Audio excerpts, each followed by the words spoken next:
सत श्री अकाल जी, तुसीं देख रहे हो पंजाब मेल यूएसए टीवी। मैं हाँ वरुण कौर मान। खबरां दे बुलेटिन विच तुहाडा स्वागत। खबरां दे बुलेटिन दे sponsor real estate broker Mohan Cheema. Real estate दी दुनिया च मन्निया परमन्निया नाम। पेश ने पहलां चोणवीआं खबरां। ओंटारियो च विदेशी नर्सां नूं नौकरी दा मौका मिलना शुरू। कामिਆਂ ਦੀ ਘਾਟ ਨੂੰ ਪੂਰਾ ਕਰਨ ਲਈ ਆਸਟ੍ਰੇਲੀਆਈ ਸਰਕਾਰ ਨੇ ਇਕਾਂਤਵਾਸ ਨਿਯਮਾਂ ਵਿੱਚ ਕੀਤਾ ਬਦਲਾਅ। अमेरिका ने चीन ਲਈ ਉਡਾਣਾਂ ਨੂੰ ਬੰਦ ਕਰਨ ਦਾ ਲਿਆ ਫੈਸਲਾ। ਵਾਈਡਨ ਪ੍ਰਸ਼ਾਸਨ ਮੁਫਤ ਕੋਵਿਡ ਟੈਸਟ ਕਿੱਟਾਂ ਲਈ ਅਗਲੇ ਹਫ਼ਤੇ ਕਰੇਗਾ ਵੈਬਸਾਈਟ ਦੀ ਸ਼ੁਰੂਆਤ। ਓਕਲਾਹੋਮਾ ਦੇ 2 ਕੈਦੀਆਂ ਨੂੰ ਜ਼ਹਿਰੀਲਾ ਟੀਕਾ ਲਗਾ ਕੇ ਦਿੱਤੀ ਜਾਵੇਗੀ ਮੌਤ। ਅਮਰੀਕਾ ਦੇ ਅਨਵੈਕਸੀਨੇਟਡ ਟਰੱਕ ਡਰਾਈਵਰਾਂ ਦਾ ਕੈਨੇਡਾ 'ਚ ਦਾਖਲਾ ਬੰਦ। ਅਮਰੀਕਾ ਦੇ ਓਰੇਗਨ ਵਿੱਚ ਸੰਗੀਤ ਪ੍ਰੋਗਰਾਮ ਸਥਾਨ ਤੇ ਬਾਹਰ ਗੋਲਾਬਾਰੀ 'ਚ 6 ਲੋਕ ਜ਼ਖਮੀ। ਚੋਣ 'ਚ ਦਖਲ ਦੇਣ ਦੀਆਂ ਧਮਕੀਆਂ ਨਾਲ ਨਜਿੱਠਣ ਲਈ ਅਮਰੀਕਾ ਨੇ ਖੂਫੀਆ ਅਧਿਕਾਰੀ ਨੂੰ ਕੀਤਾ ਨਾਮਜ਼ਦ। ਤੇ ਹੁਣ ਇਹਨਾਂ ਖਬਰਾਂ ਦਾ ਵਿਸਥਾਰ।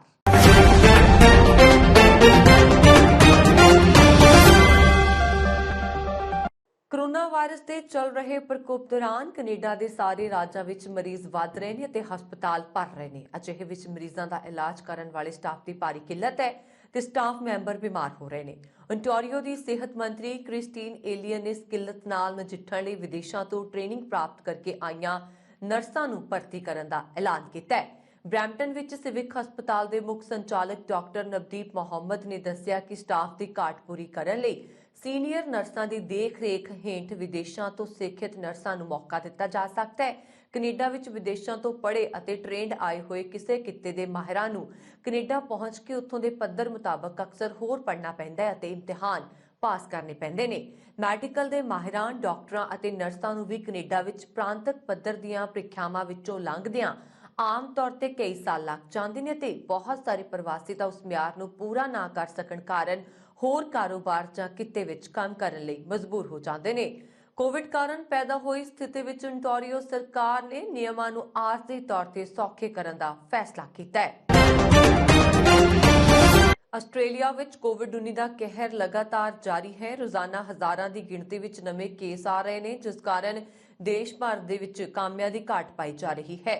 ਆਸਟ੍ਰੇਲੀਆ ਦੇ ਰਾਸ਼ਟਰੀ ਮੰਤਰੀ ਮੰਡਲ ਨੇ ਕੋਰੋਨਾ ਵਾਇਰਸ ਕਾਰਨ ਵੱਖ-ਵੱਖ ਖੇਤਰਾਂ ਵਿੱਚ ਕਰਮਚਾਰੀਆਂ ਦੀ ਘਾਟ ਦੀ ਪੂਰਤੀ ਲਈ ਟੀਕਾਕਰਨ ਦੀ ਪੂਰੀ ਖੁਰਾਕ ਲੈਣ ਵਾਲਿਆਂ ਨੂੰ ਇਕਾਂਤ ਵਾਸਤੇ ਸਖਤ ਨਿਯਮਾਂ ਅਤੇ ਅੰਤਰਰਾਸ਼ਟਰੀ ਵਿਦਿਆਰਥੀਆਂ ਨੂੰ ਜ਼ਿਆਦਾ ਕੰਮ ਕਰਨ ਦੀ ਛੋਟ ਦੇਣ ਲਈ ਕਈ ਬਦਲਾਅ ਕੀਤੇ ਨੇ।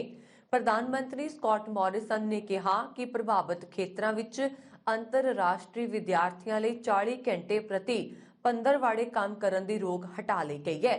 श्री मॉरिसन ने यह भी कहा कि प्राचून ਅਤੇ ਜ਼ਰੂਰੀ ਮਾਲ ਦੀ ਪੂਰਤੀ ਲਈ ਢੁਆ-ਢੁਆਈ ਤੇ ਤੀਬਰਤਾ ਦਬਾਅ ਨੂੰ ਘਟਾਉਣ ਲਈ ਸਾਰੇ ਆਵਾਜਾਈ ਅਤੇ ਹੋਰ ਪ੍ਰਭਾਵਿਤ ਖੇਤਰਾਂ ਦੇ ਕਰਮਚਾਰੀਆਂ ਲਈ ਨਜ਼ਦੀਕੀ ਸੰਪਰਕ ਨਿਯਮਾਂ ਨੂੰ ਹੋਰ ਸੌਖਾ ਕੀਤਾ ਜਾਏਗਾ।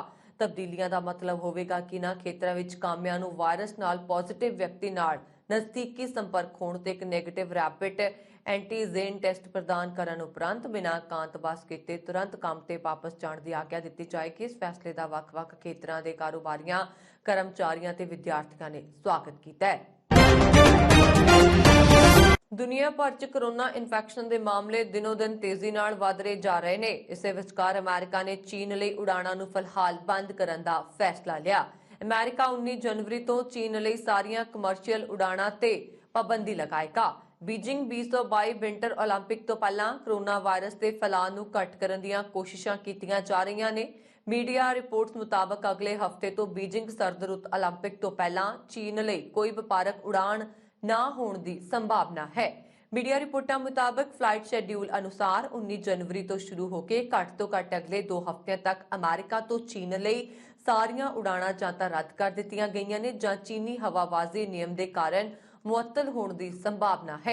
महामारी के भयानक प्रकोप नूं देखते हुए 24 दसंबर तो 12 जनवरी तक चीन लई जाण वालियां 9356 अंतरराष्ट्रीय उड़ाणां चों 1/3 नूं वध तो पहलां तो ही रद्द कर दिता गया सी। पिछले साल जून तो बाद चीन के नागरिक उड़ान प्रशासन ने अंतरराष्ट्रीय उड़ाणां लई कथित तौर ते सर्किट ब्रेकर नियम लागू किया है। इस नियम मुताबक जेकर 5 जां वध यात्री चीन विच पहुंचण ते कोविड पॉजिटिव पाए जांदे ने तां फ्लाइट नूं 2 हफ्तिਆਂ ਲਈ मुअत्तल कर दिता जांदा है। इसी तरह जेकर 10 जां इस तो वध यात्री कोविड पॉजिटिव पाए जांदे ने तां फ्लाइट सस्पेंशन की मियाद वध जांदी है। ਵਾਈਟ ਹਾਊਸ ਨੇ ਸ਼ੁੱਕਰਵਾਰ ਨੂੰ ਕਿਹਾ ਕਿ ਅਮਰੀਕੀ 19 ਜਨਵਰੀ ਤੋਂ ਸ਼ੁਰੂ ਹੋ ਕੇ ਘਰ-ਘਰ ਰੈਪਿਡ ਕੋਵਿਡ-19 ਟੈਸਟਾਂ ਦਾ ਆਨਲਾਈਨ ਆਰਡਰ ਦੇ ਸਕਣਗੇ। ਇਹ ਕਦਮ ਅਮਰੀਕਾ ਦੇ ਰਾਸ਼ਟਰਪਤੀ ਜੋ ਬਾਈਡਨ ਨੇ ਚੁੱਕਿਆ ਅਤੇ ਕਿਹਾ ਕਿ ਉਸਦੇ ਪ੍ਰਸ਼ਾਸਨ ਨੇ ਪਿਛਲੇ ਮਹੀਨੇ ਖਰੀਦੇ 500 ਮਿਲੀਅਨ ਤੇਜ਼ ਟੈਸਟਾਂ ਨੂੰ ਉਪਲਬਧ ਕਰਵਾਇਆ ਹੈ। ਹਾਲਾਂਕਿ ਜਿਸ ਵਿੱਚ ਕੁਝ ਮਹੱਤਵਪੂਰਨ ਹੱਦਾਂ ਵੀ ਸ਼ਾਮਲ ਨੇ, ਜਿਸ ਵਿੱਚ ਹਰੇਕ ਰਿਹਾਇਸ਼ੀ ਪਤਾ 4 ਟੈਸਟਾਂ ਤੱਕ ਸੀਮਿਤ ਹੋਏਗਾ। ਵਾਈਟ ਹਾਊਸ ਨੇ ਕਿਹਾ ਕਿ ਇੱਕ ਵਾਰ ਆਰਡਰ ਦਿੱਤੇ ਜਾਣ ਤੋਂ ਬਾਅਦ ਟੈਸਟਾਂ ਨੂੰ ਭੇਜਣ 'ਚ 7 ਤੋਂ 12 ਦਿਨ ਲੱਗ ਸਕਦੇ ਨੇ ਤੇ ਲੋਕ ਇੱਕ ਨਵੀਂ ਵੈਬਸਾਈਟ ਤੇ ਟੈਸਟਾਂ ਦਾ ਆਰਡਰ ਦੇ ਸਕਣਗੇ ਜੋ 19 ਜਨਵਰੀ ਨੂੰ ਲਾਈਵ ਹੋਵੇਗੀ। ਵਾਈਟ ਹਾਊਸ ਨੇ ਟੈਸਟਾਂ ਨੂੰ ਲੋਕਾਂ ਨੂੰ ਘਰਾਂ ਤੱਕ ਭੇਜਣ ਲਈ US ਡਾਕ ਸੇਵਾ ਨਾਲ ਵੀ ਭਾਈਵਾਲੀ ਕਰ ਰਿਹਾ ਹੈ। ਇਹ ਕਦਮ ਉਦੋਂ ਸਾਹਮਣੇ ਆਇਆ ਜਦੋਂ ਵਾਈਟ ਹਾਊਸ ਉੱਤੇ ਸੰਸਦ ਮੈਂਬਰਾਂ ਤੇ ਸਿਹਤ ਮਾਹਿਰਾਂ ਵੱਲੋਂ ਦੇਸ਼ ਭਰ ਵਿੱਚ ਟੈਸਟਾਂ ਦੀ ਘਾਟ ਨੂੰ ਦੂਰ ਕਰਨ ਲਈ ਸਖਤ ਕਾਰਵਾਈ ਕਰਨ ਲਈ ਦਬਾਅ ਪਾਇਆ ਗਿਆ ਸੀ। ਇੱਥੋਂ ਦੇ ਬਹੁਤ ਸਾਰੇ ਸਿਹਤ ਮਾਹਿਰਾਂ ਦਾ ਕਹਿਣਾ ਹੈ ਕਿ ਪ੍ਰਸ਼ਾਸਨ ਨੂੰ ਓਮਿਕਰੌਨ ਵੇਵ ਦੇ ਹਿੱਟ ਹੋਣ ਤੋਂ ਪਹਿਲਾਂ ਇਸ ਤਰ੍ਹਾਂ ਦੇ ਮਹੀਨੇ ਪਹਿਲਾਂ ਟੈਸਟਿੰਗ ਦੇ ਕਦਮ ਚੁੱਕਣੇ ਚਾਹੀਦੇ ਸਨ। ਪ੍ਰਤੀ ਪਤੇ ਤੇ 4 ਟੈਸਟਾਂ ਦੀ ਹੱਦ ਦਾ ਮਤਲਬ ਇਹ ਹੋਵੇਗਾ ਕਿ ਇਕੱਲੇ ਇਹ ਚੈਨਲ ਉਸ ਕਿਸਮ ਦੀ ਬਾਰ-ਬਾਰ ਟੈਸਟਿੰਗ ਦੀ ਆਗਿਆ ਦੇਣ ਲਈ ਕਾਫੀ ਨਹੀਂ ਹੋਵੇਗਾ, ਜਿਸ ਲਈ ਬਹੁਤ ਸਾਰੇ ਮਾਹਿਰਾਂ ਨੇ ਮੰਗ ਕੀਤੀ ਹੈ। ਹੱਦ ਬਾਰੇ ਪੁੱਛੇ ਜਾਣ ਤੇ ਪ੍ਰਸ਼ਾਸਨ ਇੱਕ ਸੀਨੀਅਰ ਅਧਿਕਾਰੀ ਨੇ ਕਿਹਾ ਕਿ ਇਹ ਪਹਿਲ ਕਦਮੀ ਟੈਸਟਿੰਗ ਤੇ ਕਈ ਪ੍ਰੋਗਰਾਮਾਂ ਚੋਂ ਇੱਕ ਹੈ ਜੋ ਅਸੀਂ ਚਲਾ ਰਹੇ ਹਾਂ। ਹੋਰ ਤਰੀਕਿਆਂ ਵਿੱਚ ਲੋਕਾਂ ਨੂੰ ਪ੍ਰਾਈਵੇਟ ਸਿਹਤ ਬੀਮਾ ਕਰਤਾਵਾਂ ਵੱਲੋਂ ਉਹਨਾਂ ਵੱਲੋਂ ਇੱਕ ਰਿਟੇਲਰ ਤੋਂ ਖਰੀਦੇ ਗਏ ਟੈਸਟਾਂ ਲਈ ਅਦਾਇਗੀ ਕਰਨ ਦੀ ਆਗਿਆ ਦੇਣਾ ਵੀ ਸ਼ਾਮਲ ਹੈ। ਇੱਕ ਅਧਿਕਾਰੀ ਨੇ ਕਿਹਾ ਕਿ 420 ਮਿਲੀਅਨ ਟੈਸਟ ਪਹਿਲਾਂ ਹੀ ਇਕਰਾਰਨਾਮੇ ਅਧੀਨ ਨੇ, 80 ਮਿਲੀਅਨ ਦਾ ਇਕਰਾਰਨਾਮਾ ਅਜੇ ਬਾਕੀ ਹੈ। ਰਾਸ਼ਟਰਪਤੀ ਬਾਈਡਨ ਨੇ ਭਵਿੱਖ ਵਿੱਚ ਕੁਝ ਸਮੇਂ ਲਈ ਉਪਲਬਧ ਹੋਣ ਲਈ ਵਾਧੂ 500 ਮਿਲੀਅਨ ਟੈਸਟ ਕਿੱਟਾਂ ਦਾ ਐਲਾਨ ਵੀ ਕੀਤਾ ਹੈ। ਇੱਕ ਸੀਨੀਅਰ ਪ੍ਰਸ਼ਾਸਨਿਕ ਅਧਿਕਾਰੀ ਨੇ ਕਿਹਾ ਕਿ ਵਾਈਟ ਹਾਊਸ ਇਸ ਦੀ ਸ਼ੁਰੂਆਤ ਲਈ ਤਿਆਰ ਹੈ, ਪਰ ਨੋਟ ਕੀਤਾ ਗਿਆ ਹੈ ਕਿ ਵੈਬਸਾਈਟ ਨੂੰ ਲਾਂਚ ਕਰਨ ਵਿੱਚ ਹਮੇਸ਼ਾ ਕੁਝ ਜ਼ੋਖਮ ਹੁੰਦਾ ਹੈ। ਇੱਕ ਸੰਘੀ ਅਦਾਲਤ ਵੱਲੋਂ ਜ਼ਹਿਰੀਲਾ ਟੀਕਾ ਲਾ ਕੇ ਮੌਤ ਦੀ ਸਜ਼ਾ ਉੱਪਰ ਅਮਲ ਕਰਨ ਦੀ ਬਜਾਏ ਫਾਇਰਿੰਗ ਸਕੁਐਡ ਦੁਆਰਾ ਗੋਲੀਆਂ ਮਾਰ-ਮਾਰ ਦੇਣ ਦੀ ਅਪੀਲ ਰੱਦ ਕਰ ਦੇਣ ਉਪਰੰਤ ਵੱਖ ਦੋਸ਼ਾਂ ਤਹਿਤ ਦਿੱਤੀ ਗਈ 2 ਕੈਦੀਆਂ ਨੂੰ ਮੌਤ ਦੀ ਸਜ਼ਾ ਉੱਪਰ ਅਮਲ ਕਰਨ ਲਈ ਰਾਹ ਪੱਧਰਾ ਹੋ ਗਿਆ। ਇਸ ਫੈਸਲੇ ਉਪਰੰਤ ਡੋਨਾਲਡ ਗ੍ਰਾਂਟ ਨੂੰ 26 ਜਨਵਰੀ ਤੇ ਗਿਲਬਰਟ ਪੋਸਟਲ ਨੂੰ 17 ਫਰਵਰੀ ਨੂੰ ਜ਼ਹਿਰੀਲਾ ਟੀਕਾ ਲਾ ਕੇ ਸਦਾ ਦੀ ਨੀਂਦ ਸੁਆ ਦਿੱਤਾ ਜਾਏਗਾ। ਜੱਜ ਸਟੀਫਨ ਫਰੀਆਟ ਨੇ ਆਪਣੇ ਨਿਰਣੇ ਵਿੱਚ ਕਿਹਾ ਕਿ ਦੋਸ਼ੀਆਂ ਦੇ ਵਕੀਲ ਸਾਬਤ ਕਰਨ ਵਿੱਚ ਨਾਕਾਮ ਰਹੇ ਨੇ ਕਿ ਜ਼ਹਿਰੀਲਾ ਟੀਕਾ ਲਾਉਣ ਨਾਲ ਵਿਅਕਤੀ ਦਾ ਅੰਤ ਬਹੁਤ ਦੁੱਖਾਂ ਭਰਿਆ ਹੁੰਦਾ ਹੈ। ਹਾਲਾਂਕਿ ਓਕਲਾਹੋਮਾ ਵਿੱਚ ਬੀਤੇ ਵਿੱਚ ਜ਼ਹਿਰੀਲਾ ਟੀਕਾ ਲਾ ਕੇ ਮੌਤ ਦੀ ਸਜ਼ਾ ਉੱਪਰ ਅਮਲ ਹੁੰਦਾ ਰਿਹਾ। ਸੰਘੀ ਅਦਾਲਤ ਦੇ ਇਸ ਨਿਰਣੇ ਨੂੰ ਦੋਸ਼ੀਆਂ ਦੇ ਵਕੀਲਾਂ ਨੇ 10th circuit court of appeal ਵਿੱਚ ਚੁਣੌਤੀ ਦਿੱਤੀ ਹੈ। ਵਕੀਲ ਜੈਨੀਫਰ ਮੈਰੋਨੋ ਨੇ ਜਾਰੀ ਇੱਕ ਬਿਆਨ ਵਿੱਚ ਕਿਹਾ ਹੈ ਕਿ ਮੌਤ ਦੀ ਸਜ਼ਾ ਉੱਪਰ ਇਸ ਸਮੇਂ ਅਮਲ ਕਰਨ ਲਈ ਕੋਈ ਸਿਧਾਂਤਕ ਆਧਾਰ ਮੌਜੂਦ ਨਹੀਂ ਹੈ ਤੇ ਮੌਤ ਦੀ ਸਜ਼ਾ ਨੂੰ ਕੁਝ ਸਮੇਂ ਲਈ ਰੋਕ ਦੇਣਾ ਦੀ ਦੂਰਦਰਸ਼ੀ ਵਾਲਾ ਫੈਸਲਾ ਹੋਏਗਾ। ਦੂਜੇ ਪਾਸੇ ਜ਼ਹਿਰੀਲਾ ਟੀਕਾ ਲਾ ਕੇ ਮੌਤ ਦੀ ਸਜ਼ਾ ਉੱਪਰ ਅਮਲ ਕਰਨ ਤੇ ਜ਼ੋਰ ਦੇ ਰਹੇ ਵਕੀਲਾਂ ਦਾ ਕਹਿਣਾ ਹੈ ਕਿ ਫਾਇਰਿੰਗ ਸਕੁਐਡ ਰਾਹੀਂ ਜਾਂ ਹੋਰ ਕਿਸੇ ਢੰਗ ਤਰੀਕੇ ਰਾਹੀਂ ਮੌਤ ਦੇਣ ਸੰਬੰਧੀ ਅਪੀਲ ਦਾ ਮਕਸਦ ਦੋਸ਼ੀਆਂ ਦੀ ਫਾਂਸੀ ਨੂੰ ਅੱਗੇ ਪਾਉਣ ਤੋਂ ਬਿਨਾਂ ਹੋਰ ਕੁਝ ਨਹੀਂ ਹੈ।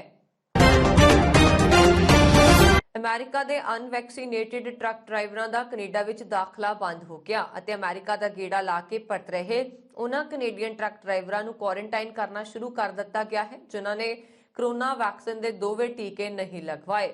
ਅਮਰੀਕਾ ਕੈਨੇਡਾ ਦਰਮਿਆਨ ਟਰੱਕ ਚਲਾਉਣ ਵਾਲੇ ਤਕਰੀਬਨ 1,60,000 ਟਰੱਕ ਡਰਾਈਵਰਾਂ ਵਿੱਚੋਂ 26,000 ਡਰਾਈਵਰਾਂ ਨਵੇਂ ਨਿਯਮਾਂ ਕਾਰਨ ਪ੍ਰਭਾਵਿਤ ਹੋਣਗੇ ਅਤੇ ਸਪਲਾਈ ਵਿੱਚ ਰੁਕਾਵਟ ਕਰਨ ਜ਼ਰੂਰੀ ਵਸਤਾਂ ਦੀਆਂ ਕੀਮਤਾਂ ਉੱਪਰ ਜਾ ਸਕਦੀਆਂ ਨੇ। ਦੱਸਦੇ ਕਿ ਕੈਨੇਡਾ ਵਾਲੇ ਪਾਸੇ 15 ਜਨਵਰੀ ਤੋਂ ਨਵੀਆਂ ਗਾਈਡਲਾਈਨਸ ਲਾਗੂ ਹੋਣ ਮਗਰੋਂ 22 ਜਨਵਰੀ ਤੋਂ ਅਮਰੀਕਾ ਵਿੱਚ ਬਿਲਕੁਲ ਇਨਬਿਨ ਨਿਯਮ ਲਾਗੂ ਕੀਤੇ ਜਾ ਰਹੇ ਨੇ। ਬਾਇਸਨ ਟਰਾਂਸਪੋਰਟ ਦੇ ਮੁੱਖ ਕਾਰਜਕਾਰੀ ਅਫਸਰ ਰੌਬ ਪੈਨਰ ਨੇ ਕਿਹਾ ਕਿ ਨਵੇਂ ਨਿਯਮਾਂ ਕਾਰਨ ਹਰ ਸਾਲ ਅਮਰੀਕਾ ਤੋਂ ਕੈਨੇਡਾ ਪਹੁੰਚਣ ਵਾਲੇ 24 ਅਰਬ ਡਾਲਰ ਮੁੱਲ ਦੇ ਪਦਾਰਥਾਂ ਦੀਆਂ ਕੀਮਤਾਂ ਵੱਧ ਸਕਦੀਆਂ ਨੇ। ਅਮਰੀਕਾ ਦੇ ਯੂਜੀਨ ਵਿੱਚ ਆਯੋਜਿਤ ਕੰਸਰਟ ਸਥਲ ਦੇ ਬਾਹਰ 2 ਔਰਤਾਂ ਸਮੇਤ 6 ਲੋਕਾਂ ਨੂੰ ਗੋਲੀ ਮਾਰ ਦਿੱਤੀ ਗਈ ਅਤੇ ਇਸ ਮਾਮਲੇ ਵਿੱਚ ਸ਼ੱਕੀ ਹਾਲੇ ਵੀ ਫਰਾਰ ਹੈ। ਇਹ ਜਾਣਕਾਰੀ ਦਿੰਦਿਆਂ ਓਰੇਗਨ ਪੁਲਿਸ ਨੇ ਚਸ਼ਮਦੀਦ ਗਵਾਹਾਂ ਨੂੰ ਅੱਗੇ ਆਉਣ ਅਤੇ ਘਟਨਾ ਬਾਰੇ ਜਾਣਕਾਰੀ ਦੇਣ ਦੀ ਅਪੀਲ ਕੀਤੀ ਹੈ। ਯੂਜੀਨ ਪੁਲਿਸ ਵਿਭਾਗ ਨੇ ਸ਼ਨੀਵਾਰ ਨੂੰ ਇੱਕ ਬਿਆਨ ਵਿੱਚ ਕਿਹਾ ਕਿ ਅਧਿਕਾਰੀਆਂ ਨੇ ਸ਼ੁੱਕਰਵਾਰ ਰਾਤ ਕਰੀਬ 9:30 ਵਜੇ ਯੂਜੀਨ ਵਿੱਚ ਬਾਊ ਹਾਲ ਦੇ ਪਿਛਲੇ ਦਰਵਾਜ਼ੇ ਤੇ ਗੋਲਾਬਾਰੀ ਦੀ ਘਟਨਾ ਦੀ ਸੂਚਨਾ ਮਿਲਣ ਤੋਂ ਬਾਅਦ ਕਾਰਵਾਈ ਕੀਤੀ। ਜਾਣਕਾਰੀ ਮੁਤਾਬਕ ਪੁਲਿਸ ਨੇ ਮੌਕੇ ਤੇ ਪਹੁੰਚ ਕੇ ਸਥਿਤੀ ਦਾ ਜਾਇਜ਼ਾ ਲਿਆ ਅਤੇ ਲੋਕਾਂ ਦੀ ਮਦਦ ਕੀਤੀ। ਯੂਜੀਨ ਪੁਲਿਸ ਦੇ ਮੁਖੀ ਕ੍ਰਿਸ ਸਕੀਨਰ ਨੇ ਕਿਹਾ ਕਿ ਜਦੋਂ ਸੁਰੱਖਿਆ ਕਰਮਚਾਰੀ ਪਹੁੰਚੇ ਤਾਂ ਉਮੀਦ ਅਨੁਸਾਰ ਉਹਨਾਂ ਨੇ 6 ਲੋਕਾਂ ਨੂੰ ਗੋਲੀ ਨਾਲ ਜ਼ਖਮੀ ਹੋਏ ਦੇਖਿਆ। ਲੋਕ ਉਸ ਥਾਂ ਤੋਂ ਭੱਜਣ ਦੀ ਕੋਸ਼ਿਸ਼ ਕਰ ਰਹੇ ਸਨ। ਉਹਨਾਂ ਨੇ ਦੋਸਤ ਜ਼ਮੀਨ ਤੇ ਪਏ ਸਨ, ਉਹ ਮਦਦ ਕਰਨ ਦੀ ਕੋਸ਼ਿਸ਼ ਕਰ ਰਹੇ ਸਨ। ਪੁਲਿਸ ਨੇ ਦੱਸਿਆ ਕਿ 5 ਲੋਕਾਂ ਨੂੰ ਹਸਪਤਾਲ ਲਿਜਾਇਆ ਗਿਆ ਹੈ, ਜਦਕਿ ਇੱਕ ਵਿਅਕਤੀ ਆਪਣੇ ਪੱਧਰ ਤੇ ਇਲਾਜ ਲਈ ਗਿਆ। ਉਹਨਾਂ ਨੇ ਦੱਸਿਆ ਕਿ ਸ਼ਨੀਵਾਰ ਨੂੰ ਵੀ ਇੱਕ ਮਰੀਜ਼ ਦੀ ਹਾਲਾਤ ਨਾਜ਼ੁਕ ਬਣੀ ਹੋਈ ਹੈ, ਜਦਕਿ ਬਾਕੀਆਂ ਦੀ ਹਾਲਾਤ ਸਥਿਰ ਹੈ। ਪੁਲਿਸ ਮੁਤਾਬਕ ਘਟਨਾ ਦੇ ਸਮੇਂ ਲਿਲ ਬੀਨ ਅਤੇ ਜੈ ਬੈਂਕ ਅਤੇ ਹੋਰ ਕਲਾਕਾਰ ਪ੍ਰਦਰਸ਼ਨ ਕਰ ਰਹੇ ਸਨ। ਪੁਲਿਸ ਨੇ ਦੱਸਿਆ ਕਿ ਅਜੇ ਤੱਕ ਦੋਸ਼ੀ ਦੀ ਗ੍ਰਿਫਤਾਰੀ ਨਹੀਂ ਹੋਈ। ਮਹੱਤਵਪੂਰਨ ਗੱਲ ਇਹ ਹੈ ਕਿ ਯੂਜੀਨ ਪੋਰਟਲੈਂਡ ਓਰੇਗਨ ਤੋਂ 177 ਕਿਲੋਮੀਟਰ ਦੱਖਣ ਵੱਲ ਹੈ। ਅਮਰੀਕਾ ਦੇ ਰਾਸ਼ਟਰਪਤੀ ਜੋ ਬਾਈਡਨ ਦੇ ਪ੍ਰਸ਼ਾਸਨ ਨੇ ਰੂਸ, ਚੀਨ ਅਤੇ ਹੋਰ ਸ਼ਤਰੂਆਂ ਤੋਂ ਪੈਦਾ ਹੋਣ ਵਾਲੇ ਖਤਰਿਆਂ ਨਾਲ ਨਜਿੱਠਣ ਲਈ ਖੁਫੀਆ ਭਾਈਚਾਰੇ ਦੇ ਯਤਨਾਂ ਦਾ ਤਾਲਮੇਲ ਕਰਨ ਲਈ ਕੇਂਦਰੀ ਖੁਫੀਆ ਏਜੰਸੀ ਦੇ ਤੌਰ ਤੇ ਕੈਰੀਅਰ ਦੀ ਸ਼ੁਰੂਆਤ ਕੀਤੀ ਹੈ। ਨੈਸ਼ਨਲ ਇੰਟੈਲੀਜੈਂਸ ਡਾਇਰੈਕਟਰ ਐਵਰਿਲ ਹੇਨੇਸ ਦੇ ਬੁਲਾਰੇ ਨਿਕੋਲ ਡੀ ਹਾਈ ਨੇ ਸ਼ੁੱਕਰਵਾਰ ਨੂੰ ਦੱਸਿਆ ਕਿ ਹੇਨਸ ਨੇ ਜੌਫਰੀ ਬਿਚਮੈਨ ਨੂੰ ਚੁਣੌਤੀ ਖਤਰਿਆਂ ਤੋਂ ਨਜਿੱਠਣ ਲਈ ਕਾਰਜਕਾਰੀ ਵਜੋਂ ਨਾਮਜ਼ਦ ਕੀਤਾ ਹੈ। ਉਸਨੇ ਕਿਹਾ ਕਿ ਬਿਚਮੈਨ ਨੇ ਖੁਫੀਆ ਅਤੇ ਸਾਈਬਰ ਸੁਰੱਖਿਆ ਦੇ ਖੇਤਰ 'ਚ ਅਹਿਮ ਭੂਮਿਕਾ ਨਿਭਾਉਂਦੇ ਹੋਏ 30 ਸਾਲਾਂ ਤੱਕ CIA ਸੇਵਾਵਾਂ ਕੀਤੀਆਂ ਗਈਆਂ। ਉਸ ਦੀ ਨਿਯੁਕਤੀ ਦੀ ਜਾਣਕਾਰੀ ਸਭ ਤੋਂ ਪਹਿਲਾਂ ਦਾ ਨਿਊਯਾਰਕ ਟਾਈਮਜ਼ ਨੇ ਦਿੱਤੀ ਸੀ। ਇਹ ਨਿਯੁਕਤੀ ਅਮਰੀਕੀ ਲੋਕਤੰਤਰ ਵਿੱਚ ਵਿਦੇਸ਼ੀ ਦਖਲ ਅੰਦਾਜ਼ੀ ਨੂੰ ਰੋਕਣ ਲਈ ਨਵਾਂ ਖੁਫੀਆ ਕੇਂਦਰ ਸਥਾਪਿਤ ਕਰਨ ਲਈ ਕੀਤੀ ਗਈ ਹੈ। ਮਾਹਰਾਂ ਅਤੇ ਖੁਫੀਆ ਅਧਿਕਾਰੀਆਂ ਦਾ ਕਹਿਣਾ ਹੈ ਕਿ ਪ੍ਰਸਤਾਵਿਤ ਵਿਦੇਸ਼ੀ ਮੁਲੀਨ ਪ੍ਰਭਾਵ ਕੇਂਦਰ ਜ਼ਰੂਰੀ ਹੈ, ਪਰ ਖੁਫੀਆ ਭਾਈਚਾਰਾ ਅਤੇ ਸੰਸਦ ਇਸ ਦੇ ਆਕਾਰ ਅਤੇ ਬਜਟ ਤੇ ਸਹਿਮਤ ਨਹੀਂ ਨੇ। ਇਸ ਤੋਂ ਪਹਿਲਾਂ ਕਾਰਜਕਾਰੀ ਰਾਹੀਂ ਸ਼ੈਲਬੀ ਪੀਅਰਸਨ ਉਦੋਂ ਸੁਰੱਖਿਆ ਵਿੱਚ ਆਈ ਸੀ ਜਦੋਂ ਉਸਨਾਂ ਨੇ ਸਾਬਕਾ 2020 ਦੀਆਂ ਚੋਣਾਂ 'ਚ ਅਮਰੀਕਾ ਦੇ ਸਾਬਕਾ ਰਾਸ਼ਟਰਪਤੀ ਡੋਨਾਲਡ ਟਰੰਪ ਦੇ ਸਮਰਥਨ ਵਿੱਚ ਦਖਲ ਦੇਣ ਦੀ ਕਥਿਤ ਰੂਸੀ ਕੋਸ਼ਿਸ਼ ਨੂੰ ਲੈ ਕੇ ਸੰਸਦ ਮੈਂਬਰਾਂ ਨੂੰ ਬੰਦ ਕਮਰੇ ਵਿੱਚ ਜਾਣਕਾਰੀ ਦਿੱਤੀ ਸੀ।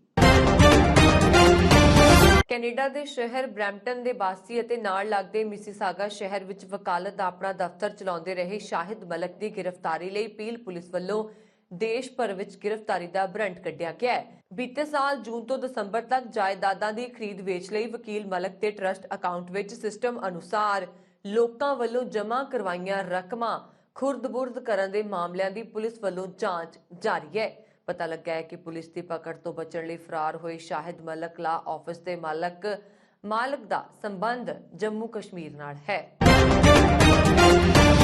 ਦੁਨੀਆ ਦੇ ਸਾਰੇ ਦੇਸ਼ ਓਮਿਕਰੋਨ ਵੇਰੀਐਂਟ ਕਾਰਨ ਕਰੋਨਾ ਵਾਇਰਸ ਦੀ ਲਾਗ ਨਾਲ ਜੂਝ ਰਹੇ ਨੇ ਅਤੇ ਇਸ ਤੇ ਕਾਬੂ ਪਾਉਣ ਦੀ ਕੋਸ਼ਿਸ਼ ਕਰ ਰਹੇ ਨੇ। ਪਰ ਇਸ ਦੌਰਾਨ ਵਿਗਿਆਨੀਆਂ ਨੇ ਦਾਅਵਾ ਕੀਤਾ ਹੈ ਕਿ ਇਹ ਵੇਰੀਐਂਟ ਕਰੋਨਾ ਵਾਇਰਸ ਦਾ ਆਖਰੀ ਵੇਰੀਐਂਟ ਨਹੀਂ ਹੋਏਗਾ, ਕਿਉਂਕਿ ਅਜਿਹੇ ਰੂਪ ਭਵਿੱਖ ਵਿੱਚ ਵੇਖਣ ਨੂੰ ਮਿਲ ਸਕਦੇ ਨੇ। ਇਸ ਦਾ ਮਤਲਬ ਹੈ ਕਿ ਇਹ ਵਾਇਰਸ ਵੱਧ ਤੋਂ ਵੱਧ ਲੋਕਾਂ ਵਿੱਚ ਅੱਗੇ ਵਧ ਸਕਦਾ ਹੈ। ਬੋਸਟਨ ਯੂਨੀਵਰਸਿਟੀ ਦੇ ਮਹਾਮਾਰੀ ਵਿਗਿਆਨੀ ਲਿਓਨਾਰਡੋ ਮਾਰਸਟਨ ਨੇ ਕਿਹਾ ਕਿ ਤੇਜ਼ੀ ਨਾਲ ਫੈਲਣ ਕਾਰਨ ਓਮਿਕਰੋਨ ਨੂੰ ਹੋਰ ਮਿਊਟੇਸ਼ਨ ਪੈਦਾ ਕਰਨ ਦਾ ਮੌਕਾ ਮਿਲੇਗਾ, ਜਿਸ ਕਾਰਨ ਹੋਰ ਵੇਰੀਐਂਟ ਆਉਣ ਦੀ ਸੰਭਾਵਨਾ ਹੈ। ਐਮਾਜ਼ੋਨ ਅਤੇ ਹੋਰ ਕੋਰੀਅਰ ਪੈਕੇਜਾਂ ਦੀਆਂ ਚੋਰੀਆਂ ਦੀਆਂ ਘਟਨਾਵਾਂ ਅਮਰੀਕਾ ਦੇ ਅਧਿਕਾਰੀਆਂ ਲਈ ਚਿੰਤਾ ਦਾ ਕਾਰਨ ਬਣ ਰਹੀਆਂ ਨੇ, ਜਦੋਂ ਕਿ ਪਾਰਸਲ ਉਹਨਾਂ ਲੋਕਾਂ ਦੇ ਪ੍ਰਵੇਸ਼ ਦੁਆਰ ਤੋਂ ਗਾਇਬ ਹੁੰਦੇ ਰਹਿੰਦੇ ਨੇ ਜੋ ਉਹਨਾਂ ਨੂੰ ਆਨਲਾਈਨ ਆਰਡਰ ਕਰਦੇ ਨੇ। ਰਸਤੇ ਵਿੱਚ ਉਹਨਾਂ ਦੇ ਚੋਰੀ ਹੋਣ ਦਾ ਇੱਕ ਪਰੇਸ਼ਾਨ ਕਰਨ ਵਾਲਾ ਰੁਝਾਨ ਅਧਿਕਾਰੀਆਂ ਨੂੰ ਹੋਰ ਮੁਸੀਬਤ ਦੇ ਰਿਹਾ, ਜਿਵੇਂ ਕਿ ਖਤਰਾ ਵੱਧ ਰਿਹਾ ਹੈ। CBS ਦੇ ਫੋਟੋਗ੍ਰਾਫਰ ਜੌਨ ਸ਼ਰਬੀਰ ਨੇ ਲਾਸ ਏਂਜਲਸ ਵਿੱਚ ਲਿੰਕਨ ਹਾਈਟਸ ਏਰੀਆ ਦਾ ਦੌਰਾ ਕੀਤਾ, ਜਦੋਂ ਰੇਲ ਗੱਡੀਆਂ ਦੇ ਕਾਰਗੋ ਕੰਟੇਨਰਾਂ ਤੋਂ ਲਗਾਤਾਰ ਵੱਧ ਰਹੀ ਚੋਰੀ ਬਾਰੇ ਸੁਣਿਆ। ਲਿੰਕਨ ਹਾਈਟਸ ਕੇਂਦਰੀ LA ਵਿੱਚ ਇੱਕ ਸੰਘਣੀ ਆਬਾਦੀ ਵਾਲਾ ਖੇਤਰ, ਰੇਲ ਟਰੈਕ, ਇੱਕ ਯੂਨੀਕ ਪੈਸੀਫਿਕ ਟਰਮੀਨਲ ਦੇ ਨਾਲ ਇੱਕ ਸੰਯੁਕਤ ਰਾਜ ਸੇਵਾਵਾਂ ਗਾਹਕ ਕੇਂਦਰ ਤੇ ਇਕੱਠੇ ਹੁੰਦੇ ਨੇ, ਜਿੱਥੇ ਰੇਲ ਗੱਡੀਆਂ ਆਪਣਾ ਮਾਲ ਉਤਾਰਦੀਆਂ ਨੇ। ਵੀਡੀਓਜ਼ ਦੀ ਇੱਕ ਲੜੀ ਵਿੱਚ ਜੋ ਉਸਨੇ ਟਵਿੱਟਰ ਤੇ ਪੋਸਟ ਕੀਤਾ ਹੈ, ਜਿਸ ਨੂੰ ਹੁਣ ਤੱਕ 2 ਮਿਲੀਅਨ ਤੋਂ ਵੱਧ ਵਾਰ ਦੇਖਿਆ ਜਾ ਚੁੱਕਿਆ। ਸ਼ਰੇਬਰ ਨੇ ਦੱਸਿਆ ਕਿ ਉਸਨੇ ਟਰੈਕਟਰਾਂ ਤੇ ਦੇਖੇ ਪੰਜਾਂ ਵਿੱਚੋਂ ਇੱਕ ਕੰਟੇਨਰ ਨੂੰ ਨਿਸ਼ਾਨਾ ਬਣਾਇਆ। ਦਰਵਾਜ਼ੇ ਖੁੱਲੇ ਤੇ ਤਾਲੇ ਕੱਟੇ ਗਏ ਸਨ। ਉਸਨੇ ਲਿਖਿਆ, ਜਿੱਥੋਂ ਤੱਕ ਅੱਖ ਦੇਖ ਸਕਦੀ ਹੈ ਲੁੱਟੇ ਗਏ ਪੈਕੇਜ ਸਨ। ਉਸਨੇ ਕਈ ਪ੍ਰਮੁੱਖ ਅਮਰੀਕੀ ਕੋਰੀਅਰ ਕੰਪਨੀਆਂ ਜਿਵੇਂ ਕਿ ਐਮਾਜ਼ਨ, ਟਾਰਗੇਟ, UPS ਅਤੇ ਫੈਡਐਕਸ ਤੋਂ ਪੈਕੇਜ ਲੱਭਣ ਦੀ ਰਿਪੋਰਟ ਕੀਤੀ ਹੈ। ਕੋਰੋਨਾ ਦੇ ਓਮਿਕਰੋਨ ਵੇਰੀਐਂਟ ਕਾਰਨ ਆਈ ਮਹਾਮਾਰੀ ਦੀ ਲਹਿਰ ਨਾਲ ਅਮਰੀਕਾ 'ਚ ਸਿਹਤ ਪ੍ਰਬੰਧਨ ਲੜਖੜਾ ਗਏ ਨੇ। ਬੁੱਧਵਾਰ ਨੂੰ ਅਮਰੀਕੀ ਹਸਪਤਾਲ 'ਚ ਦਾਖਲ ਮਰੀਜ਼ਾਂ ਦੀ ਗਿਣਤੀ 1,51,261 ਤੱਕ ਪੁੱਜ ਗਈ, ਜੋ ਮਹਾਮਾਰੀ ਸ਼ੁਰੂ ਹੋਣ ਤੋਂ ਬਾਅਦ ਹੁਣ ਤੱਕ ਦੀ ਸਭ ਤੋਂ ਵੱਡੀ ਗਿਣਤੀ ਹੈ। ਵੱਧਦੇ ਮਰੀਜ਼ਾਂ ਕਾਰਨ ਹਸਪਤਾਲ ਵਿੱਚ ਉਹਨਾਂ ਦੀ ਦੇਖਭਾਲ ਕਰਨ ਵਾਲੇ ਮੁਲਾਜ਼ਮਾਂ ਦੀ ਗਿਣਤੀ ਘੱਟ ਪੈ ਰਹੀ ਹੈ। ਅਮਰੀਕੀ ਸਿਹਤ ਤੇ ਮਨੁੱਖੀ ਸੇਵਾ ਵਿਭਾਗ ਦੇ ਅੰਕੜਿਆਂ ਦੇ ਹਵਾਲੇ ਤੋਂ ਮੀਡੀਆ ਰਿਪੋਰਟ ਵਿੱਚ ਕਿਹਾ ਗਿਆ ਹੈ ਕਿ 19 ਸੂਬਿਆਂ 'ਚ 15% ਤੋਂ ਘੱਟ ICU ਬੈੱਡ ਖਾਲੀ ਹਨ। ਇਨ੍ਹਾਂ 'ਚੋਂ ਵੀ 4 ਸੂਬਿਆਂ ਕੇਨਚੁਕੀ, ਅਲਬਾਮਾ, ਇੰਡੀਆਨਾ ਤੇ ਨਿਊ ਹੈਂਪਸ਼ਾਇਰ ਦੇ ਹਸਪਤਾਲਾਂ 'ਚ ਖਾਲੀ ICU ਬੈੱਡਾਂ ਦੀ ਗਿਣਤੀ 10% ਤੋਂ ਵੀ ਘੱਟ ਰਹਿ ਗਈ ਹੈ।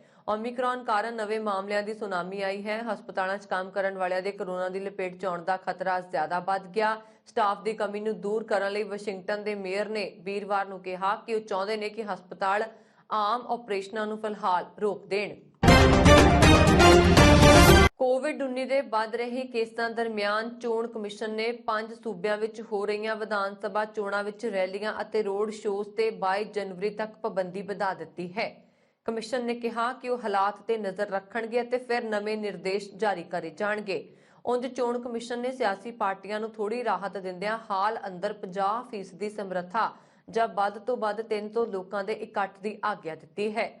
ਬਿਆਨ ਵਿੱਚ ਕਿਹਾ ਗਿਆ ਕਿ ਪ੍ਰਦੇਸ਼ ਆਫਤ ਪ੍ਰਬੰਧਨ ਅਧਿਕਾਰੀਆਂ ਵੱਲੋਂ ਤੈਅ ਸਮਰੱਥਾ ਮੁਤਾਬਕ ਵੀ ਰੈਲੀਆਂ ਕੀਤੀਆਂ ਜਾ ਸਕਦੀਆਂ ਨੇ।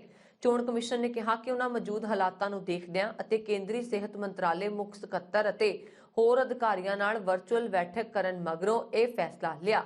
ਬਿਆਨ ਵਿੱਚ ਕਿਹਾ ਗਿਆ ਹੈ ਕਿ ਰੋਡ ਸ਼ੋਅ, ਪੈਦਲ ਯਾਤਰਾ, ਸਾਈਕਲ, ਬਾਈਕ, ਵਾਹਨ ਰੈਲੀ ਅਤੇ ਜਲੂਸ ਆਦਿ ਕੱਢੇ ਜਾਣ ਦੀ 22 ਜਨਵਰੀ ਤੱਕ ਰੋਕ ਰਹੇਗੀ। ਚੋਣ ਕਮਿਸ਼ਨ ਨੇ ਸਿਆਸੀ ਪਾਰਟੀਆਂ ਨੂੰ ਨਿਰਦੇਸ਼ ਦਿੱਤੇ ਨੇ ਕਿ ਉਹ ਕੋਵਿਡ ਉਚਿਤ ਵਿਵਹਾਰ ਦੇ ਨਿਯਮਾਂ ਨੂੰ ਯਕੀਨੀ ਬਣਾਉਣ ਅਤੇ ਆਦਰਸ਼ ਚੋਣ ਜ਼ਾਬਤੇ ਦੀ ਉਲੰਘਣਾ ਨਾ ਕੀਤੀ ਜਾਵੇ। ਪੰਜਾਬ ਦੇ ਮੁੱਖ ਮੰਤਰੀ ਚਰਨਜੀਤ ਸਿੰਘ ਚੰਨੀ ਨੇ ਕੇਂਦਰੀ ਚੋਣ ਕਮਿਸ਼ਨਰ ਸੁਸ਼ੀਲ ਚੰਦਰਾ ਨੂੰ ਚਿੱਠੀ ਲਿਖ ਕੇ ਮੰਗ ਕੀਤੀ ਹੈ ਕਿ ਵੋਟਾਂ ਦੀ ਤਾਰੀਖ 6 ਦਿਨਾਂ ਲਈ ਮੁਲਤਵੀ ਕੀਤੀ ਜਾਵੇ। ਚੋਣ ਕਮਿਸ਼ਨ ਨੇ ਪੰਜਾਬ ਵਿਧਾਨ ਸਭਾ ਚੋਣਾਂ 14 ਫਰਵਰੀ 2022 ਨੂੰ ਕਰਵਾਉਣ ਦਾ ਐਲਾਨ ਕੀਤਾ ਹੋਇਆ। ਮੁੱਖ ਮੰਤਰੀ ਚੰਨੀ ਨੇ ਆਪਣੀ ਚਿੱਠੀ ਵਿੱਚ ਕਿਹਾ ਕਿ ਅਨੁਸੂਚਿਤ ਜਾਤ ਭਾਈਚਾਰੇ ਦੇ ਨੁਮਾਇੰਦਿਆਂ ਦੇ ਧਿਆਨ ਵਿੱਚ ਇਹ ਮਾਮਲਾ ਲਿਆਂਦਾ ਹੈ ਕਿ ਸ੍ਰੀ ਗੁਰੂ ਰਵਿਦਾਸ ਜਯੰਤੀ ਇਸ ਵਾਰ 16 ਫਰਵਰੀ 2022 ਨੂੰ ਆ ਰਹੀ ਹੈ। ਸੂਬੇ ਵਿੱਚ ਅਨੁਸੂਚਿਤ ਜਾਤੀ ਭਾਈਚਾਰੇ ਦੇ ਲੋਕਾਂ ਦੀ ਆਬਾਦੀ 32% ਦੀ ਹੈ। ਅਜਿਹੀ ਸਥਿਤੀ ਵਿੱਚ ਸੂਬੇ ਤੋਂ ਲਗਭਗ 20 ਲੱਖ ਲੋਕ ਉੱਤਰ ਪ੍ਰਦੇਸ਼ ਸਥਿਤ ਬਨਾਰਸ ਵਿੱਚ 10 ਤੋਂ 16 ਫਰਵਰੀ ਤੱਕ ਹਰ ਸਾਲ ਜਾਂਦੇ ਨੇ। ਅਜਿਹੀ ਸਥਿਤੀ ਵਿੱਚ ਅਨੁਸੂਚਿਤ ਜਾਤੀ ਦੇ ਲੋਕ ਸੂਬਾ ਵਿਧਾਨ ਸਭਾ ਚੋਣਾਂ ਵਿੱਚ ਆਪਣੀਆਂ ਵੋਟਾਂ ਪਾਉਣ ਤੋਂ ਵਾਂਝੇ ਰਹਿ ਜਾਣਗੇ, ਜੋ ਕਿ ਉਹਨਾਂ ਦਾ ਸੰਵਿਧਾਨਕ ਅਧਿਕਾਰ ਹੈ। ਉਹਨਾਂ ਨੇ ਕਿਹਾ ਕਿ ਵਫਦ ਨੇ ਉਹਨਾਂ ਨੂੰ ਕਿਹਾ ਹੈ ਕਿ ਸ਼ਰਧਾਲੂਆਂ ਦੇ ਭਾਰੀ ਗਿਣਤੀ ਵਿੱਚ ਬਨਾਰਸ ਜਾਣ ਦੀ ਸਥਿਤੀ ਨੂੰ ਧਿਆਨ ਵਿੱਚ ਰੱਖਦੇ ਹੋਏ ਵੋਟਾਂ ਦੀ ਤਾਰੀਖ ਨੂੰ 6 ਦਿਨਾਂ ਲਈ ਮੁਲਤਵੀ ਕੀਤਾ ਜਾਵੇ। ਅੰਦੋਲਨ ਮੁਲਤਵੀ ਕਰਨ ਦੇ 38 ਦਿਨਾਂ ਬਾਅਦ ਸੰਯੁਕਤ ਕਿਸਾਨ ਮੋਰਚੇ ਨੇ ਕੇਂਦਰ ਸਰਕਾਰ ਤੇ ਵਾਅਦਾ ਖਿਲਾਫੀ ਦਾ ਦੋਸ਼ ਲਾਉਂਦੇ ਹੋਏ ਨਵੇਂ ਤਰੀਕੇ ਨਾਲ ਅੰਦੋਲਨ ਸ਼ੁਰੂ ਕਰਨ ਦਾ ਐਲਾਨ ਕੀਤਾ ਹੈ। ਸ਼ਨੀਚਰਵਾਰ ਨੂੰ ਕੁੰਡਲੀ ਬਾਰਡਰ ਤੇ ਹੋਈ ਸੰਯੁਕਤ ਕਿਸਾਨ ਮੋਰਚੇ ਦੀ ਬੈਠਕ ਵਿੱਚ ਤੈਅ ਕੀਤਾ ਗਿਆ ਹੈ ਕਿ 31 ਜਨਵਰੀ ਨੂੰ ਵਾਅਦਾ ਖਿਲਾਫੀ ਦਿਵਸ ਮਨਾਉਂਦੇ ਹੋਏ ਸਾਰੇ ਜ਼ਿਲ੍ਹਾ ਤੇ ਤਹਿਸੀਲ ਹੈੱਡਕੁਆਟਰਾਂ ਤੇ ਧਰਨੇ ਦੇਣ ਦਾ ਫੈਸਲਾ ਕੀਤਾ ਹੈ। ਇਸ ਦੇ ਬਾਅਦ ਵੀ ਸਰਕਾਰ ਨੇ ਉਹਨਾਂ ਦੀਆਂ ਮੰਗਾਂ ਨਹੀਂ ਮੰਨੀਆਂ ਤਾਂ 1 ਫਰਵਰੀ ਤੋਂ ਅੰਦੋਲਨ ਤੇਜ਼ ਕਰਦੇ ਹੋਏ ਮਿਸ਼ਨ ਯੂਪੀ ਦੀ ਸ਼ੁਰੂਆਤ ਕੀਤੀ ਜਾਵੇਗੀ। ਇਹ ਵੀ ਫੈਸਲਾ ਕੀਤਾ ਗਿਆ ਹੈ ਕਿ ਚੋਣ ਲੜਨ ਵਾਲੀਆਂ ਜਥੇਬੰਦੀਆਂ ਤੋਂ ਸੰਯੁਕਤ ਕਿਸਾਨ ਮੋਰਚਾ ਕੋਈ ਸ਼ਿਕਾਇਤ ਨਹੀਂ ਰੱਖੇਗਾ। ਕੁੰਡਲੀ ਵਿੱਚ ਸੰਯੁਕਤ ਕਿਸਾਨ ਮੋਰਚੇ ਦੇ ਦਫ਼ਤਰ 'ਚ ਮੋਰਚਾ ਦੇ ਡਾਕਟਰ ਮੁਖੀ ਡਾਕਟਰ ਦਰਸ਼ਨਪਾਲ ਦੀ ਅਗਵਾਈ 'ਚ ਹੋਈ ਬੈਠਕ 'ਚ ਰਕੇਸ਼ ਟਿਕੈਤ, ਜਗਜੀਤ ਡੱਲੇਵਾਲ, ਜੋਗਿੰਦਰ ਯਾਦਵ, ਸ਼ਿਵ ਕੁਮਾਰ ਕੁੱਕਾ, ਗੁਰਨਾਮ ਚੜੂਨੀ, ਮੇਦਾ ਪਾਟਕਰ, ਬਲਦੇਵ ਸਿੰਘ ਸਿਰਸਾ ਆਦਿ ਮੌਜੂਦ ਰਹੇ। ਬੈਠਕ ਤੋਂ ਬਾਅਦ ਪੱਤਰਕਾਰਾਂ ਨਾਲ ਗੱਲਬਾਤ ਕਰਦਿਆਂ ਮੋਰਚੇ ਦੇ ਆਗੂਆਂ ਨੇ ਕਿਹਾ ਕਿ ਘੱਟੋ-ਘੱਟ ਸਮਰਥਨ ਮੁੱਲ ਤੇ ਕਾਨੂੰਨ ਬਣਾਉਣ ਲਈ ਸਰਕਾਰ ਵੱਲੋਂ ਤਜਵੀਜ਼ਸ਼ੁਦਾ ਕਮੇਟੀ ਨੂੰ ਲੈ ਕੇ ਹੁਣ ਤੱਕ ਕੋਈ ਠੋਸ ਕਾਰਵਾਈ ਨਹੀਂ ਹੋਈ। ਕਿਸਾਨਾਂ ਤੇ ਦਰਜ ਮੁਕੱਦਮੇ ਵਾਪਸ ਲੈਣ ਤੇ ਵੀ ਹਰਿਆਣਾ ਨੂੰ ਛੱਡ ਕੇ ਕਿਸੇ ਵੀ ਸੂਬੇ 'ਚ ਕਾਰਵਾਈ ਨਹੀਂ ਵਧੀ। ਕੇਂਦਰ ਸਰਕਾਰ ਨੇ ਹੁਣ ਤੱਕ ਸੂਬਿਆਂ ਨੂੰ ਪੱਤਰ ਵੀ ਨਹੀਂ ਭੇਜਿਆ। ਇਸੇ ਤਰ੍ਹਾਂ ਬਿਜਲੀ, ਪਰਾਲੀ ਤੇ ਹੋਰ ਕਈ ਮੁੱਦੇ ਅੱਗੇ ਨਹੀਂ ਵਧੇ। ਮੋਰਚਾ ਮੁੜ ਅੰਦੋਲਨ ਸ਼ੁਰੂ ਕਰੇਗਾ ਤੇ ਇਸ ਦੀ ਸ਼ੁਰੂਆਤ 31 ਜਨਵਰੀ ਨੂੰ ਵਾਅਦਾ ਖਿਲਾਫੀ ਦਿਵਸ ਮਨਾ ਕੇ ਹੋਏਗੀ। ਗੁਰਨਾਮ ਸਿੰਘ ਚੜੂੰਗ ਨੇ, ਜਿਨ੍ਹਾਂ ਨੇ ਸਭ ਤੋਂ ਪਹਿਲਾਂ ਚੋਣਾਂ ਵਿੱਚ ਆਪਣੀ ਉਮੀਦਵਾਰ ਉਤਾਰਨ ਦਾ ਐਲਾਨ ਕੀਤਾ ਸੀ, ਉਹ ਮੋਰਚੇ ਦੀ ਬੈਠਕ ਵਿੱਚ ਮੌਜੂਦ ਸਨ ਤੇ ਜਦੋਂ ਕੋਰ ਕਮੇਟੀ ਨੇ ਚੋਣ ਲੜਨ ਵਾਲਿਆਂ ਤੋਂ ਨਾਤਾ ਤੋੜਨ ਦੀ ਗੱਲ ਕਹੀ ਤਾਂ ਉਹ ਚੁੱਪਚਾਪ ਚਲੇ ਗਏ। ਇਸ ਤਰ੍ਹਾਂ ਹੁਣ ਤੱਕ ਦੀਆਂ ਖਬਰਾਂ ਮੈਨੂੰ ਵਰੁਣ ਕੌਰ ਮਾਨ ਨੂੰ ਦਿਓ ਆ ਗਿਆ। ਹੋਰ ਖਬਰਾਂ ਦੇ ਲਈ ਸਾਡਾ YouTube ਚੈਨਲ ਪੰਜਾਬ ਮੇਲ USA TV ਜ਼ਰੂਰ ਸਬਸਕ੍ਰਾਈਬ ਕਰੋ। ਸਤਿ ਸ਼੍ਰੀ ਅਕਾਲ।